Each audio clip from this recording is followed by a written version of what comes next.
السلام علیکم ورحمۃ اللہ وبرکاتہ نحمدہ ونستعین ونستغفرہ ونعوذ باللہ من شرور انفسنا ومن سیئات اعمالنا من یهده اللہ فلا مضل له ومن یضللہ فلا ہادی له رب اشرح لی صدری ویسر لی امری واحلل عقدۃ من لسانی یفقہوا قولی اما بعد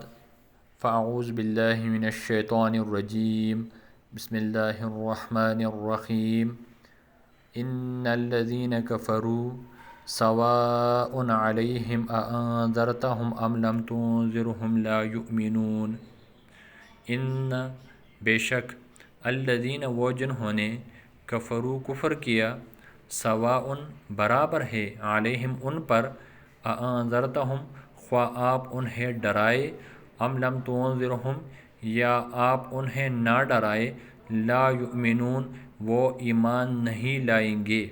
ختم اللہ مہر لگا دی ہے اللہ نے علی قلوبہم ان کے دلوں پر وعلی سمعہم اور ان کے کانوں پر وعلی ابصارہم اور ان کے آنکھوں پر غشاوۃ پردہ ہے ولہم اور ان کے لیے عذاب عذاب ہے عظیم بڑا ومن الناس اور بعض لوگوں میں من یقول جو کہتے ہیں آمنا ہم ایمان لائے باللہ اللہ پر وبالیوم الآخر اور آخرت کے دن پر وما ہم بمؤمنین اور نہیں ہے وہ ایمان لانے والے۔ اس سے پہلے آیات مبارکات میں اللہ جل شانہ نے ان لوگوں کا ذکر کیا جو کہ ہدایت یافتہ تھے، صراط مستقیم پر چلنے والے تھے۔ جس طرح ہم نے سورۃ فاتحہ میں یہ دعا پڑھی تھی کہ اہدنا الصراط المستقیم، کہ اللہ ہمیں سیدھی راہ پر چلا، تو اللہ جل شانہ نے ہمیں پہلے سیدھی راہ پر چلنے والے دکھائے کہ وہ لوگ ہیں جو کہ ایمان بالغیب رکھتے ہیں اور نماز کو قائم کرتے ہیں اور اللہ کی دی ہوئی روزی میں سے خرچ کرتے ہیں،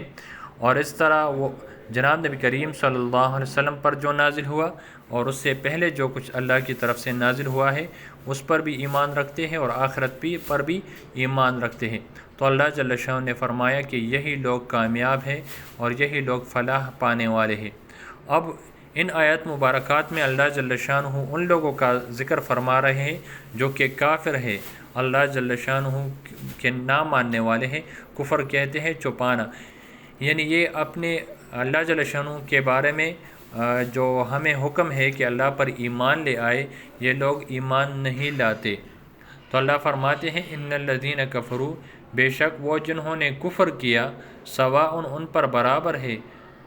سواء برابر ہے علیہم ان پر انذرتہم آپ انہیں ڈرائے ام لم تنذرہم یا آپ نہ ڈرائے لا یؤمنون وہ ایمان نہیں لائیں گے۔ آپ سب کو معلوم ہے کہ نبی نذیر بھی ہوتا ہے اور بشیر بھی ہوتا ہے، یعنی وہ خوشخبری سنانے والا بشیر بھی ہوتا ہے اور اللہ سے ڈرانے والا نذیر بھی ہوتا ہے۔ یاد رکھیں نذیر کہتے ہیں وہ اس بندے کو جو کہ شفقت کی وجہ سے ڈرائے، جیسے والد اپنے بچوں کو شفقت کی وجہ سے ڈراتا ہے کہ یہ کام مت کرو نقصان میں پڑ جاؤ گے، اس طرح والدہ اپنے بچے کو ڈراتی ہے کہ اس طرح مت کرو مشقت میں پڑ جاؤ گے، تکلیف میں پڑ جاؤ گے۔ تو اس طرح پیغمبر بھی وہ اپنے امتوں کو شفقت کی وجہ سے ڈراتے ہیں، اس پر مہربان ہوتی ہیں، تو اس لیے کسی چور کو ہم نذیر نہیں کہہ سکتے، لہٰذا اس طرح ہم نہیں کہہ سکتے کہ فلاں چور نذیر ہے، نعوذ باللہ، اس لیے کہ نذیر وہ ہوتا ہے جو کہ شفقت سے ڈراتا ہے، اور چور شفقت سے نہیں ڈراتا بلکہ وہ اپنے مال کے لیے لوگوں کو ڈراتا ہے۔ اب یہاں پر یہ ایک اعتراض ہوتا ہے کہ اللہ نے ان کی دلوں پر مہر لگا دی ہے تو یہ ایمان نہیں لاتے، تو یہ مہر اللہ نے کیوں لگائی ہے؟ تو اس کا اللہ جل شانہ دوسری جگہ پر ارشاد فرماتے ہیں کلا بل ران علی قلوبہم ما کانوا یکسبون، کہ اور کچھ نہیں ان کے دلوں پر زنگ ہیں، اور یہ زنگ کیوں لگا ہوا ہے؟ جو یہ ان کی گناہوں کی وجہ سے لگا ہوا ہے۔ تو اللہ جو فرماتے ہیں کہ اللہ نے ان کی دلوں پر مہر لگا دی ہے، ان کے کانوں پر مہر لگایا ہے، ان کی آنکھوں پر پردے ہے، تو یہ اصل میں ان کی گناہوں کا سبب ہے۔ یاد رکھیں ترمذی شریف میں ہے ابو ہریرہ رضی اللہ عنہ سے نقل ہے کہ حضور صلی اللہ علیہ وسلم نے فرمایا کہ انسان جب کوئی گناہ کرتا ہے تو اس کا دل سیاہ ہو جاتا ہے، پھر اگر وہ توبہ کر لے تو صاف ہو جاتا ہے۔ تو پتہ چلا کہ دل وہ گناہوں سے کالا ہو جاتا ہے، وہ گندا ہو جاتا ہے، پھر اس میں خیر کی بات نہیں جاتی۔ تو اللہ فرماتے ہیں کہ ان کی دلوں پر مہر لگی ہوئی ہے، یعنی ان کی دلوں میں جو کفر ہے وہ باہر اب نہیں نکل سکتی، اس لیے کہ ہم جب کسی کاغذ پر مہر لگا دیتے ہیں، ہم کوئی لیٹر چاپ دیتے ہیں، کوئی درخواست وغیرہ چاپ کر دیتے ہیں، اس پر مہر لگا دیں تو اس سے کوئی لفظ آپ نکال نہیں سکتے۔ اس طرح آپ مہر کے بعد کچھ لکھ دے تو لکھائی کام نہیں کرتی۔ تو اللہ نے اس طرح ان کی نافرمانی کی وجہ سے ان کے دلوں پر اس طرح مہر لگایا ہے کہ اب اس میں ایمان داخل نہیں ہو سکتا، اور جو اس میں کفر لکھا گیا ہے وہ کفر اب باہر نہیں نکل سکتا۔ اور وجہ اس کی میں نے بیان کی کہ ان لوگوں نے نافرمانی کی، کفر کیا۔ ختم اللہ نے مہر لگا دی ہے علی قلوبہم، ان کے دلوں پر، وعلی سمعہم، اور ان کے کانوں پر، وعلی ابصارہم، اور ان کے آنکھوں پر، غشاوت پردے ہے، وَلَهُمْ عَذَابٌ عَظِيمٌ، اور ان کے لیے بڑا عذاب ہے۔ اور وجہ میں نے بیان کی کہ اس کی نافرمانی کی وجہ سے، گناہوں کی وجہ سے اللہ نے ان کو یہ سزا دی۔ وَمِنَ النَّاسِ مَن يَقُولُ، اور بعض لوگوں میں ایسے ہے، مَن يَقُولُ، جو کہ کہتے ہیں کہ ہم ایمان لے آئے، باللہ، اللہ پر، وبالیوم الآخر، اور آخرت کے دن پر، وما هم بمؤمنین، اور وہ ایمان والے نہیں تھے۔ تو اس سے پہلے صریح کافر، جو کہ صاف الفاظ میں کافر ہے اور اپنے آپ کو کافر بھی کہتے ہیں، ان لوگوں کا ذکر ہوا۔ اب اس آیت مبارک میں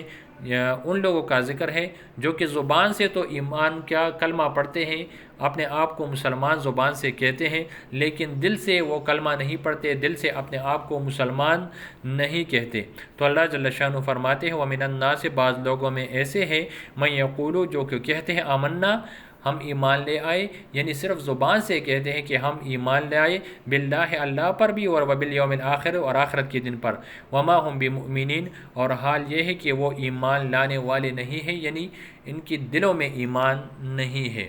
اللہ جل شانہ ہمیں ہر قسم کی کفر سے، نافرمانی سے، گناہوں سے اللہ جل شانہ ہماری حفاظت فرمائے۔ اللہ جل شانہ ہمارے دلوں کو صاف رکھے تاکہ ہم نیک اعمال کریں اور گناہوں سے بچیں۔ آمین ثم آمین۔ جزاک اللہ خیرا، وصلی اللہ تعالی علی خیر خلقہ محمد و آلہ و اصحابہ اجمعین۔